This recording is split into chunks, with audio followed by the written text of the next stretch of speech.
நான் கடவுளை நம்புறவன். அந்த கடவுளுக்கு சக்தி இருந்தா அந்த சக்தியை அவளை குணமாக்கி அவளை என்கிட்ட கொண்டு வந்து சேர்க்கும். மாப்பிள சகல மாப்பிள போகாத இருப்பா. மாப்பிள மாப்பிள சகல இல்லைங்க மாப்பிள சொன்னா கேளுங்க மாப்பிள. நீங்க இங்கேயே இருங்க, எங்கேயும் போகாதீங்க மாப்பிள.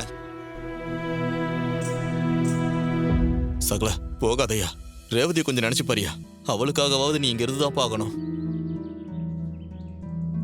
ஆமாங்க, நீங்க போயிட்டா சித்தியோட அட்டகாசம் தாங்க முடியாது.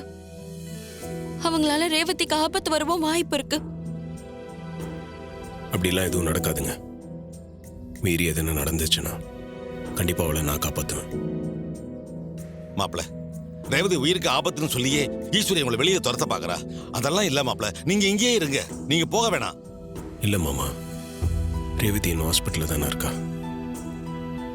அவ விஷயத்துல நான் ரிஸ்க் எடுக்க விரும்பல. என்னால் அவளுக்கு எந்த பிரச்சனையும் வந்துடக்கூடாது மாமா. அவ சந்தோஷமா இருக்கணும், இது மட்டும்தான் மாமா எனக்கு முக்கியம். மாப்பிள இந்த சூழ்நிலையை பயன்படுத்தி நிரந்தரமா ரேவதி என்கிட்ட இருந்து பிரிச்சிடலான்னு அத்தையும் சின்னத்தையும் நினைக்கிறாங்க. அவங்க நினைக்கிறது என்னைக்கும் நடக்காது. ரேவதிக்கு இந்த ஆக்சிடென்ட்னால அவன் ஞாபகம் அங்க பாதிக்கப்பட்டிருக்கலாம். ஆனா அவன் என் மேல வச்சிருந்த அன்பு அவ அடி மனசுல கண்டிப்பா இருக்கும் மாமா. இப்ப வேணா அவளுக்கு எதுவும் ஞாபகம் இல்லாம இருக்கலாம். காலப்போக்குல கண்டிப்பா அவளுக்கு எல்லாம் ஞாபகத்துக்கு வரும் நம்புறேன் மாமா. அப்படி இருக்கும்போது ரேவதிக்கு என்னை பத்தின ஞாபகங்க மட்டும் எப்படி திரும்ப வராம போகும்? அவ அடி மனசுல அது ஆழமா இருக்கும். கண்டிப்பா அது ஒரு நாள் வெளியே வரும் மாமா. அப்ப ரேவதி என்னை தேடி வருவா. அப்போ அவ கழுத்துல என்கிட்ட இருக்க தாலி அவளுக்கு கட்டுவேன். எங்க வாழ்க்கை அதுக்கப்புறம் நாங்க சந்தோஷமா ஆரம்பிப்போம். மாப்பிள நீங்க சொல்றதெல்லாம் கேட்கறதுக்கு சந்தோஷமா தான் இருக்கு. அது நடந்தா இன்னும் சந்தோஷமா இருக்கும். அதுக்காக நீங்க வீட்டை விட்டு வெளியில போறது எங்களுக்கு உடன்பாடு இல்லை மாப்பிள.